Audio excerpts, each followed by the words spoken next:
अब देखिए, कुछ कुछ समय बाद ट्रेन की सीटी बजी। लेखिका जो मतलब क्या हो जाएगा, जो गरीब बच्चे से वहाँ बैठ के क्या थे, पर लेखिका देखो तो अपने पापा से क्या करूँ, क्या सभी को भोजन कराए, और भोजन करके वो बच्चे क्या हो गए, खुशी खुशी वहाँ से चले गए। ठीक है। अच्छा, कुछ समय बाद ट्रेन की सीटी बजी। कुछ समय बाद जहाँ ट्रेन रुकी थी, है ना, वहाँ पर क्या हो जाएगा, सीटी बजी। हम जल्दी जल्दी अपने डिब्बे में बैठ गए। ट्रेन पर चलने से पहले क्या होता है, सीटी बजते हैं ना, गाड़ी क्या करते हैं वहाँ जो सीटी बजाते हैं। उसके बाद हम जल्दी जल्दी अपने डिब्बे में बैठ गए। एक के बाद एक नए शहर और नए गांव आ रहे थे। फिर ट्रेन क्या होता है, अपनी रफ्तार से आगे की ओर बढ़ रही थी, और क्या होता है, एक नए शहर और एक नए गांव आ रहे थे। गांव के लोग अपना हाथ हिलाकर हमें बाय बाय कर रहे थे। गांव के लोग अपना क्या कर रहे थे, बाय बाय कर रहे थे। मैंने भी हाथ हिलाकर उन्हें बाय बाय किया। उसके बाद हमने खाना खाया, फिर सो गए। हमने खाना खाया और फिर क्या हो गया, फिर हम सो गए। आँख खुली तो शाम हो रही थी और ट्रेन पहाड़ी क्षेत्र में प्रवेश करने लगी। सूरज पहाड़ों की ओट में डूब रहा था। अब शाम होने लगी, आँख खुली तो शाम हो रही थी, है ना। खाना खा लेखिका क्या हो जाएगा, ट्रेन में जब ट्रेन पूरी रफ्तार से जा रही थी, और क्या हो जाएगा, और उन्होंने खाकर क्या हो गया, सोने लगी, मैंने सो गई, और सो के तो आंखें खुली तो शाम हो रही थी और ट्रेन पहाड़ी क्षेत्रों से प्रवेश करने लगी। सूरज पहाड़ों की ओट में डूब रहा था। उस समय सूरज क्या होता है, अस्त हो रहा था। चारों तरफ लालिमा छाई हुई। लालिमा मतलब क्या हो गया, लाल रंग का। जब सूरज जब डूबता है तो क्या हो जाएगा, पूरे आकाश में क्या लालिमा छाई रहती है। यह बहुत ही सुहावना एवं मनोरम दृश्य था। ऊंचे ऊंचे पहाड़ों और उन पर पेड़ पौधों की बिछी हरी चादर देखकर मुझे बहुत ही अच्छा लग रहा था।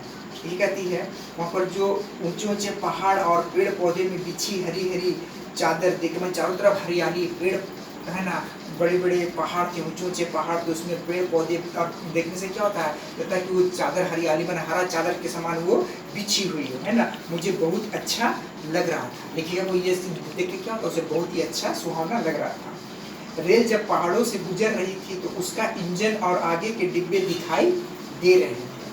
रेल जब पहाड़ों से होकर गुजर रही थी तो उसका इंजन और आगे के डिब्बे क्या हो रहा था, दिखाई देते। ऐसा लग रहा था कि ट्रेन का इंजन वापस घूमकर हमारी तरफ ही आ रहा था। एक कहती है कि रेल जब पहाड़ों से गुजर रही थी, ठीक है, उसका इंजन और आगे के डिब्बे दिखाई दे रहे थे। उसका इंजन और आगे के डिब्बे दिखाई दे रहे थे। ऐसा लग रहा था कि ट्रेन इंजन वापस आकर हमारी तरफ ही आ रहा है। ऐसा लगता है, ट्रेन में चलो ना, जैसे अगर वो अगर मुड़ती है तो क्या होता, लगता है क्या कि ट्रेन इंजन वापस हमारी तरफ ही आ रही है ना, ये गोल घूम जाएगी, ऐसा लगता है। यह देखना बहुत ही रोमांचक था। लेखिका को ये चीज़ देखना उनके लिए एक विचित्र चीज़ था, मैंने एक नई चीज़ था, और उससे क्या होता है, ये दृश्य उनके बहुत ही रोमांचक था।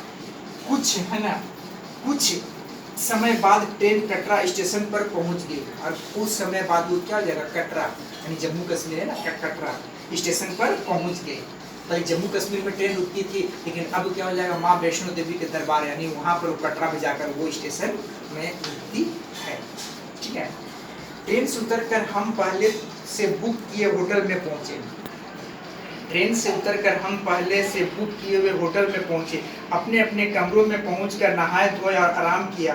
दूसरे दिन एक टैक्सी में बैठकर वैष्णो देवी की मंदिर की ओर चल पड़े। टैक्सी ने हमें पहाड़ों के नीचे छोड़ दिया। माँ वैष्णो का मंदिर पहाड़ पर, है ना, पहाड़ पर बहुत ऊंचाई पर स्थित है, इसलिए पापा ने वहां पर जाने से के लिए कुछ खच्चर वाले से बात की। हम सभी ने एक स्वर में खच्चर में बैठने से मना कर दिया, क्योंकि वैष्णो देवी का पहाड़ बहुत ऊंचा था। उसके पापा सोचे कि वो खच्चर में बैठेंगे, इसीलिए मैंने बैठने से मना कर दिया।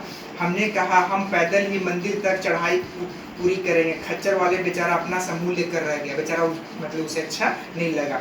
हम पहाड़ों पर चढ़ाई करने लगे। हम जैसे जैसे ऊपर जा रहे थे रोमांच बढ़ता जा रहा था। नीचे की ओर देखो तो बहुत गहरी खाइयाँ, और ऊपर देखो तो गगनचुम्बी पहाड़ियाँ। नीचे खाइयों में देखकर तो मैं सहम गई।